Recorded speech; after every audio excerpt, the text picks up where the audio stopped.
What's going on, everybody? It's your boy, Mr. Lightwork for short. And today I'm dropping this 2K20 video in reference to some news, some tweets that I've been reading and different things like that. But first and foremost, I would like to say thank you for all the love and support. Thank you for my new subscribers. And if you are new to my channel, go ahead and subscribe. Hit that bell icon so you know when my videos do drop. But let's jump in to the news. Now, Mike Wayne sent out a series of tweets. The goal for the 95 to 99 endgame is to be able to level your player up equally between MyCareer, Park, Pro-Am, etc. You shouldn't be forced out of your favorite mode to get to 99. They will be monitoring this closely. I think that's a big win because if you go through the MyCareer and you're trying to get to 95 that way, now that's fine. You can do that. But if you have to get forced out of that and go to the park or go to Pro-Am just to level your player up, it seems kind of tedious and wrong, because you should be able to play the game the way you want to play it. Like my brother doesn't play park or Pro-Am or play with other people on 2K.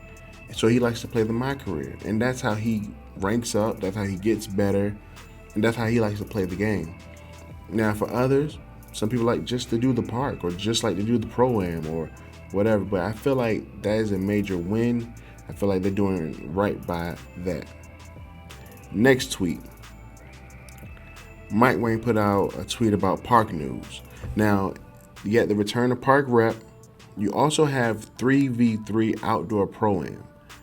New show off stick, dynamic, seasonal changes, and over a dozen new events. Now, let's break this down. Now, the park rep, I'm glad that's back in the game. I'm glad that they decided to put that back in the game, because that truly separates the people that truly play the park and should be rewarded for playing the park. And they get to unlock these new unlocks and new rewards and different things like that. So I do feel like that's a win.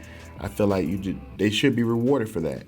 3v3 Pro-Am. Now, I don't know if they're going to be doing 4 quarters or how that's going to go, but that's pretty cool. And you get to play a game with your two partners and against another set of 3. So that's pretty cool. The seasonal change. I never seen people play basketball in the snow, so that's new. And they're adding new events, so that's a major win. Next week, the stamina. We want people to think of sprinting as a resource instead of a mindless holding the sprint trigger all game long. Pick and choose your spots to explode and then lay off the trigger. This goes for offense and defense, with and without the ball. Now, with this, I feel like is a major thing, because that's basically real life. You don't just mindlessly sprint the entire game. Like, I know guys that used to just hold the sprint button until they can't hold it no more, and they just continue to hold it. And it's like, why play that way? Like, in real life, of course, there's times where you're sprinting, like the Steph Currys, they're running around picks, they're doing this, that, and the third. But again, they stop sprinting at a certain time. So I feel like your stamina this year is very important, especially for dribbling. So you have to pick and choose, and I definitely understand that. So driving to the hoop, running around picks and different things like that will be important. So just know, keep an eye on your stamina this year. Last but not least, badges enhance your existing abilities. So for example, if you add unpluckable but have a low ball handle, it won't save you from getting ripped. It will reduce the frequency a bit, but it won't make you the same as a good ball handler with the same badge. Now, I feel like this is great, because a lot of times us as YouTubers or us as players think that since you have the badge, or you have the badge to a certain level, then certain things shouldn't happen, or certain things should happen. Like, you should hit all your shots as a corner specialist, as a slasher, or you have a range extender, and you should be hitting deep threes with a slasher or a lockdown. No, that's not how it works. Now, it will help you, of course, to a certain extent. Like you just can't go out there and be like, okay, well, I'm gonna put Hall of Fame ankle breaker on a two-way and expect him always to break ankles if he doesn't have ball handling and dribbling. Like that doesn't make sense. Like you can't think just because you have the badge that it should just work seamlessly, like with no problems, as if you was a better player with that same badge. So if you're finishing, I think it's Giant Slayer, you're finishing amongst the trees, amongst the big people or whatever, and you have a low finish. Like, how is that supposed to work? How is that even fair?